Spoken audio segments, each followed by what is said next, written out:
Hi hello నమస్తే welcome to social post TV. నేను మీ anchor పప్పు. ఈ రోజు మనతోని స్పెషల్ గెస్ట్ ఉన్నారండి. ఆ గెస్ట్ ఎవరో కాదు, criminal court senior advocate Vijayalakshmi గారు మనతోని ఉన్నారు. న్యాయపరమైన చట్టపరమైన సందేహాలు మేడం గారిని అడిగి తెలుసుకోవడానికి ప్రయత్నిద్దాం. నమస్తే మేడం. నమస్తే అమ్మా. ఎలా ఉన్నారు? బాగున్నాము. ల్యాండ్ పొజిషన్లో ఉన్నాం, కానీ దానికి డాక్యుమెంట్స్ లేవు. అప్పుడు ఏం చేయాలి మేము? అది డాక్యుమెంట్స్ మీకు లేకపోతే ఓనర్ వచ్చి కంప్లైంట్ చేస్తాడు.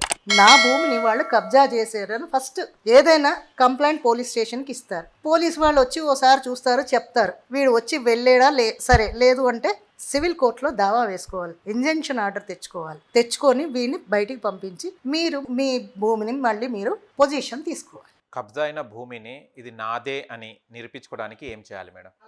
అలాగే ఏమి ఉండదమ్మా. కబ్జా అయిన భూమి అంటే ఎవరి భూమో, మన భూమి ఎవరైనా కబ్జా చేసుకుంటే మన దగ్గర డాక్యుమెంట్స్ ఉంటాయి కదా.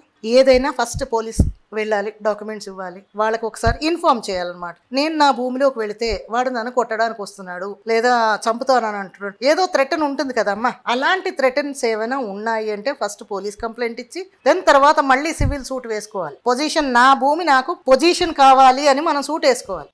ఓకే. ప్రభుత్వం ఇచ్చిన భూమిని ఎలా రిజిస్ట్రేషన్ చేసుకోవాలి? అది అమ్మే హక్కు ఉంటుందా? ప్రభుత్వం ఇచ్చిన భూమి రిజిస్ట్రేషన్ ఎలా చేసుకోవాలి అంటే వాళ్ళు పట్టా ఇస్తారు అని మళ్ళీ వాళ్ళకి పాస్బుక్లు అవి ఉంటాయి.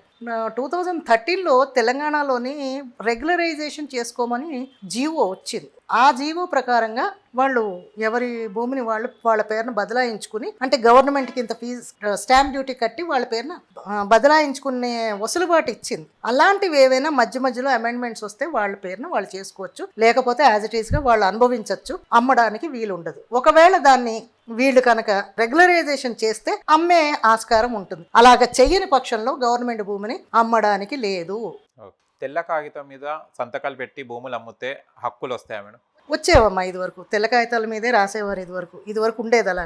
పూర్వకాలంలో తెల్ల కాగితం మీద రాసి వాళ్ళు ఫలానా వ్యక్తి నాకు ఇంత సొమ్ము ఇచ్చారు, నాకు ముట్టింది, నేను సర్వే నంబర్ గల భూమిని వాళ్ళకి నేను అమ్మేస్తున్నాను అని ఆ తెల్ల కాగితం మీద దాన్ని రాసి వీళ్ళ కుటుంబీకులందరూ సంతకాలు పెట్టి, సాక్షి సంతకాలు అని కూడా రాసి పెట్టి వాళ్ళ చేత పెట్టి ఇచ్చేవారు. అది చెల్లేది. ఇదివరకు చెల్లేవి, కానీ ఇప్పుడు చెల్లవు.